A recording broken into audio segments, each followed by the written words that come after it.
Hallo YouTube, og velkommen til. Det er egentlig ikke så meget en vild video det her. Det synes jeg det er, men det er en samling jeg har købt for gode penge. For gode menneskepenge. Og det var et tilbud jeg næsten ikke kunne sige nej til. Så det er første gang jeg køber en sådan samling oprigtigt. Jeg har købt sådan små samlinger, men jeg har gået lidt bagvejen, hvor jeg har betalt selv for mine egne penge, og så senere hen sagt, efter det kryger til virksomheden. Så. Men ja, lige forskellen på det her, det er, at jeg har gjort det sådan oprigtigt nu. Så det er via virksomheden, jeg har købt den her samling af, så det er mega optur for mig. Så det er ret spændende at bevæge mig ud i, at købe samlinger og prøve at sælge det. Det er lidt kringlet, men der er noget arbejde i, og det er jo ikke mit levebrød, det er jo bare en hobby. Så det er en hobbyvirksomhed, og det er super fedt. Men I kan prøve at se, hvad jeg har købt i den her lille samling.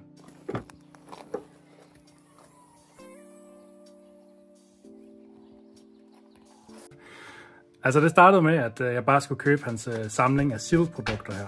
Og det var også en god start, fordi der er virkelig mange gode ting her. Det er en case med Crown Zenith. Det er en Sealed case af, så det er mega nice. Jeg tror, at jeg åbner den stadigvæk og sælger det enkeltvis. Men han havde sgu også lige to enkle liggende. Jeg må undskylde for lyset, men der er så lige der er sgu et vindue. Vi er i, altså det her det er en rigtig PvP cave. Altså det er en kælder cave. Godt. Så 12 lige tilbage. Vi har nogle tins her. Det er også Crown Zenith. Jeg tror det er med de der birds. Hvis jeg har et billede. Så havde han lige 5 af de her lækre bad boys. 350 kroner var fandme en god deal. Jeg købte dem så jo lidt dyrere. Så nice ganske ej. Så det er cool. Det er et sæt, jeg synes, der bliver lidt svært at få fat i. Umiddelbart. Så er der 4 Charizard UPC'er. I kender den. Han havde eddermame også en Sealed Booster Bundle af 151. Det er nok noget af det nyeste, han har købt. Han var mere fra Sword and Shield Aaron. Så ja, det var faktisk et par, jeg købte af. Så de har købt mest fra Sword and Shield Aaron, men de havde også lige fundet sig over 151 selvfølgelig. Så der er selvfølgelig også en UPC der. Så der er 5 UPC'er, og 4 af dem det er Charizard'en. Der er lige en random go-box. Han snublede lige over den her og sagde, vil du ikke have den med? Jo, det vil jeg gerne. Så det fik jeg også købt mig til. Og det startede egentlig bare med, at jeg mest var interesseret i boosterbox, fordi at ved Pokémon Flagge, der køber vi mest altså boosterbox eller boosterpakker. Det er der selvfølgelig også i dem her, men nu er det jo boosterpacks, vi mest sælger på Pokémon Flagge. Så, og det er som om displays, der er bare ikke noget at rafle om. Altså der er jo karakteret et eller andet ultra rare i hver box, forhåbentlig. At man ikke lige trækker Lugia Silver Tempest til, hvad det er, men stadigvæk. Det er bare mere reelt. Så Lost Orient, et styk og en nu skal jeg sige Chilling Rain, er det ikke? Silver Tempest, vi snakker meget om Chilling Rain, og I forstår senere her hvorfor. Så er der 2 gange Obsidian Flames booster boxe. Så de har sikkert købt det tilbage, da det kostede nærmest 800 kroner, kunne jeg tænke mig til. Og de er blevet en lille smule dyre, så en boosterbox generelt. Det er voldsomt blevet dyrt nu. Men ja, det var altså bare meningen, at jeg skulle købe det her Sealed. Men så lød snakken jo let, og han håbede faktisk, at jeg ville købe det hele. Så det her, det er det hele. Der er eddermame mange kort. Jeg prøver lige at pakke det lidt ud og skæppe lidt rundt i det, så vi kan se lidt af, hvad det er. Ikke sådan det hele, fordi at det er lidt... Ja, der er sgu meget at gå igennem, folkens. Der er altså virkelig meget Pokémon her, og det er sgu mere værd end det her. Så det er voldsomt, folkens. Det er voldsomt. Vi prøver. Der er sådan helt random med sådan Racing Rares, de er mega cool. Der er Radiant Collections, der mangler vist kun 3 eller 4, nok 4 forskellige eller hvad er det? Radiants. Og så er der bare sådan lidt random guff, altså der er jo stadig fede kort jo.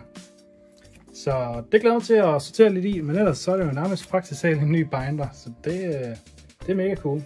Igen, der var også bare sådan en random binders, hvor der faktisk ikke er noget i. Der står nok Chilling Rain på, men det er stadigvæk bare en solid binder, som jeg kan bruge til trade binder eller anderledes ting.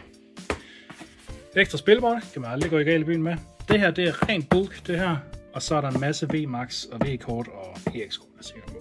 Og så de her, de er sådan bare fyldte ETB'er, fyldt med forskellige V-kort, VMAX-kort, Trainer Gallery. Nu tager jeg bare et random kort. Det kan være en Flying Pikachu. Og det er jo sådan nogle hardcore collectors her, vil jeg sige. Hvis det er en ultra rare, så skal den i toploader. Så det er fra almindelig V-kort til, ja, nogle bestemte promos og lidt her. Og så trækker jeg også bare lige en random Suicune frem. Det er mega awesome. Så jeg kommer til at sortere det her super meget, så fra et Pokémon flagge måske lige tiptoe over en lille smule i enkeltkortmarkedet, så tager vi sgu en helt lille tog ind i det måske. Så der kommer nok flere enkeltkort på shoppen også. Men ellers så følger jeg mig bare på Facebook, så ser jeg også, hvornår jeg lægger aktioner op og alt det her. Så no worries, men det er mega fedt. Jeg synes, det her det er altid så sjovt at grave i. Fordi det kan bare være en almindelig Trainer Gallery Hood, som jeg synes er awesome. Igen, Trainer Galleries, det er vanvittigt fedt. Cynthia, Dekron, Zenith. Igen, nu tager jeg bare noget random her. Og ja, Double V fra Shining Fates, tror jeg. Men ja, de har så stacked dem her med forskellige V-kort, Ultra Rares og diverse. Holo og Reverse er der også lige en boks med. Og BRV Max og andet gøjl her. Og der var lige nogle ekstra pakker også. Det sagde han også sådan, jeg har lige nogle ekstra pakker. Sådan, dem tager jeg sgu også med. No worries. No worries. Så til den store boks her med de diverse sets her. Nu må vi se. Ja, jeg tror også, der er i hvert fald, hvis den ikke er komplet, så næsten komplet Celebration sets her. Jeg tror måske den ene er Charizard, men den ligger et andet sted. Det er meget tæt på at være komplet. Så det kan være, at jeg faktisk prøver at grinde og få det samlet, fordi så sælger det formentlig som, det er et helt sæt her. Det er jo vanvittigt fedt. Mega nostalgisk. Cool. Lidt random Pikachus. I love it. Jeg elsker den her promo, by the way. Og ja, der er jo bare alverdens kort her. Altså, vanvittigt fedt. Sådan lidt i gang med Pokémon Go, kan jeg se. Jeg ved ikke helt, om jeg vil fuldføre den. Jeg synes Pokémon Go, det er lidt et wax set, så måske prøver jeg bare at sælge enkeltkorten her med non-hollows og reverse, og så bare lægger det i en klump og siger, at der er 120 kort her fra Pokémon Go. Så forklarer, hvordan det lige ligger landet. Så tror jeg tager V-kortene og VV-Max-korten. Så har vi en lille Kumia også. En lille Kumia Ditto. Very nice. Og jeg skal være ærlig at sige, at jeg heller ikke kigger sådan de steder vildt meget igennem de her binders, fordi at holy guacamole, det er altså rigtig mange kort der, folkens. Så, men det var nogen, jeg havde kendt tilbage i tiden, da jeg streamede lidt mere, end jeg gjorde nu, vil jeg sige. Tilbage i The Golden Age, vil jeg næsten sige, af Pokémon. Tilbage i Corona Times. Jeg har lige taget den ene binder, og der var der også Celebrations i, men der var også Celebrations den her, så det er mega sejt. Så, Celebrations, here we come. Der er sådan nogle huller i, men det gør ikke noget.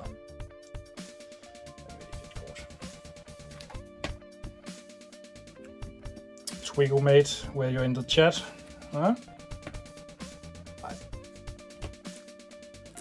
Så noget, er det Darkness Ablaze? Nej, det var Champion's Path. Det er altså også et svært sæt at finde, synes jeg. Ikke det sjoveste sæt at samle heller, så det er egentlig ret unikt her at se det. Og Vulpix samling. Growlithe. Dragonite. Awesome. Det bliver fedt at sortere i. Domokasuko. I kommer til at have mig, for jeg siger hele tiden den navn, tror jeg. Ja.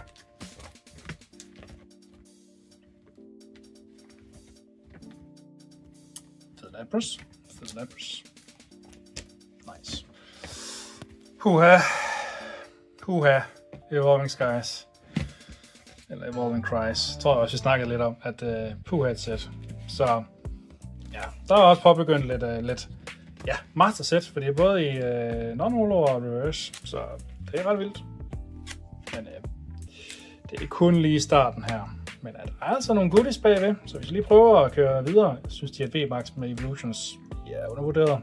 De er ret fede. Evolutions. Skriv i chatten, hvis du samler Evolutions. Bladrer vi lige over til guffet.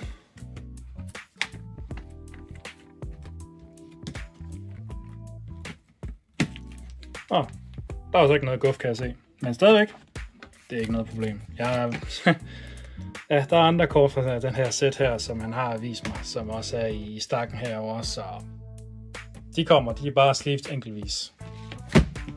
Brilliant Stars. Også et sæt, der er påbegyndt, som jeg kan godt se, jeg nok heller ikke kommer til at samle færdig. Men igen, jeg tager nogle af V-kortene ud, og så sælger jeg Commons Uncommons, så kan det være, at der er nogen, der vil starte herfra. Det er faktisk en ret fin start. Det er sgu noget af en grind, hvis du skal til at finde det her nu. Altså, så det er slet ikke så ringe endda.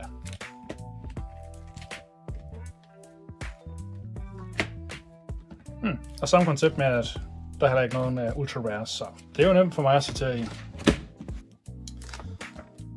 Oh ja, yeah. Det her det er faktisk Chilling Reign. Ja, det her det er faktisk Chilling Reign, så det er mega awesome. Det er jo mit yndlingssæt fra Sword and Shield, så der er lidt huller, men det er faktisk fyldt ret godt ud. Ret godt ud, så det er måske noget, jeg kigger ind på. Men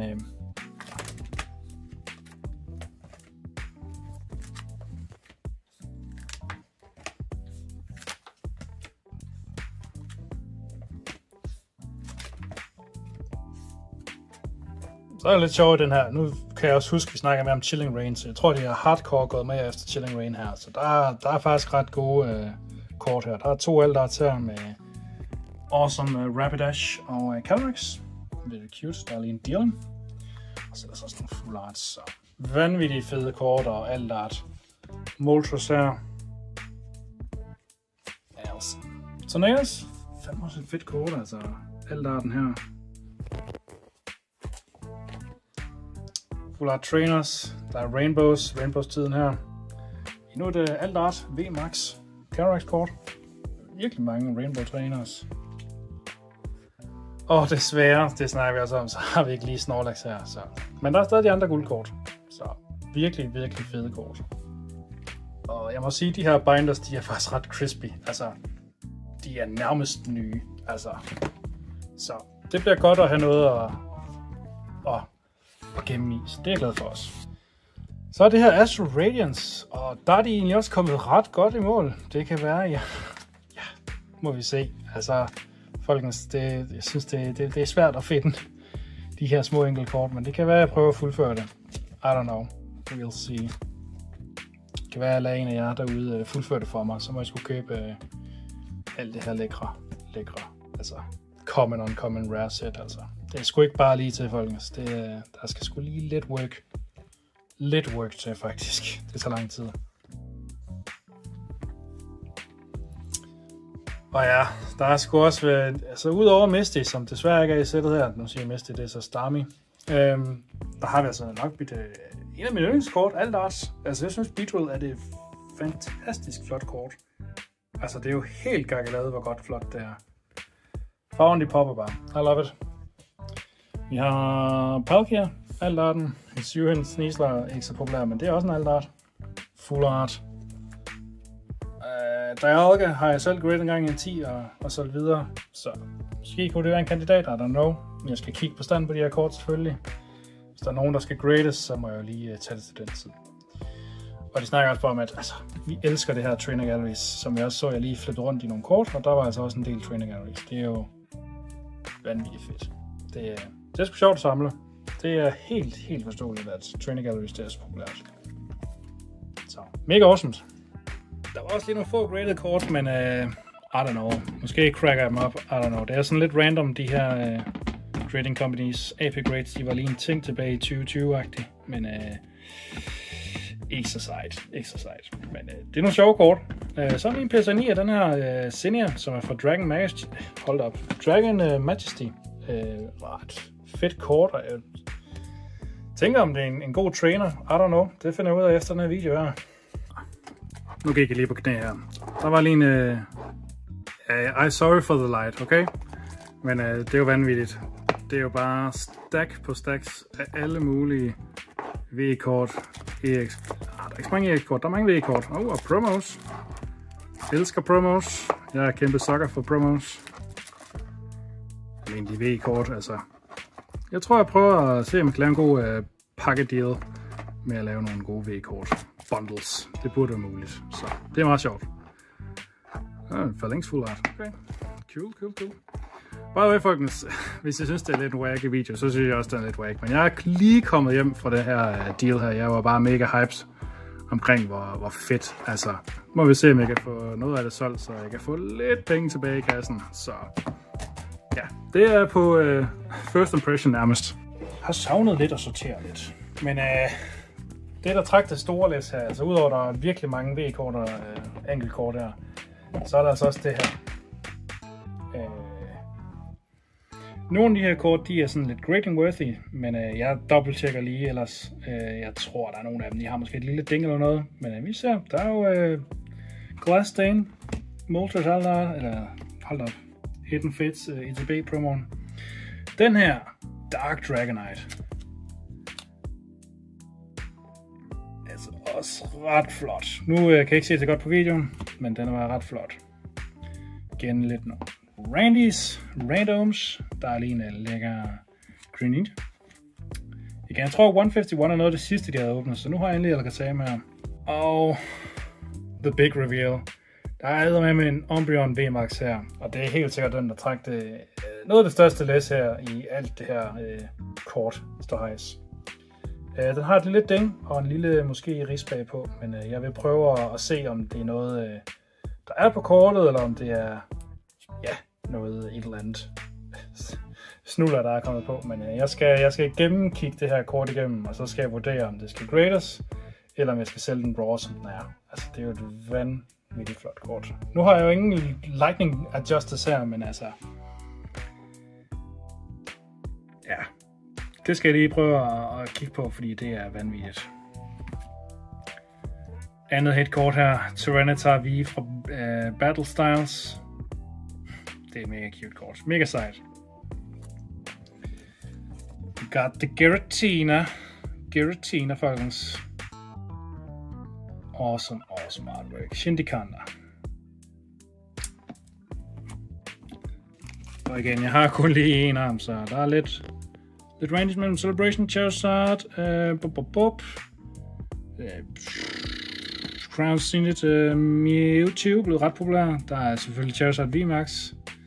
Der er The Golden Birds, alle tre guldfugle her. Jeg har kun en hånd at gøre med. Mew promo, jeg tror det er den på boksen. Og så er der også one of the big hits also i Celebrations. Ja.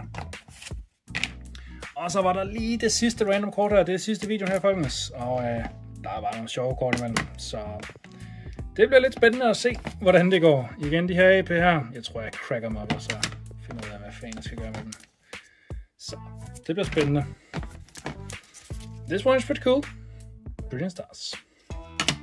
Men ja, folkens, det var egentlig bare en lille bitte video med, hvad jeg har opkøbt her. Så følg med på gruppen, folkens, eller inde på webshoppen. Der vil komme enkelt kort, der vil komme lidt sealed, og ja, det bliver til fornuftige gode priser, som vi plejer at køre med. Så folkens, vi ses til næste stream gang. Hvornår det bliver, det finder ud af. Følg med i Pokémon Flake-gruppen, eller her på YouTube. Abonner, subscribe, og så ses vi til næste video. Minus.